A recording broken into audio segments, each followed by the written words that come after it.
del arbolito caído, nadie en el mundo le nombra.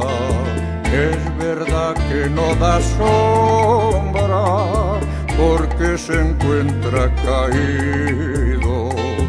Cuando estaba florecido, bastantes flores que dio, bastantes le corté yo, para darte a ti, trigueña. Todo el mundo corta leña del árbol que se cayó.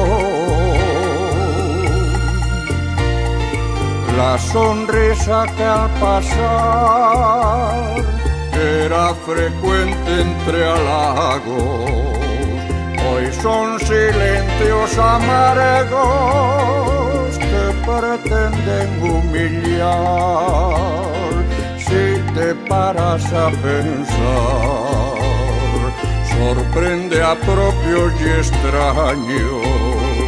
Los que ayer eran amigos te dejan de saludar. Y qué decir al mirar de aquellos padres e hijos que por diversos caprichos jamás se vuelven a hablar. Difícil afrontar con el paso de los años los posibles desengaños con los que uno ha de dar. Te tienes que acostumbrar, hay muchos que viven solos, con lágrimas en los ojos, y no pueden ni llorar, y no pueden ni llorar.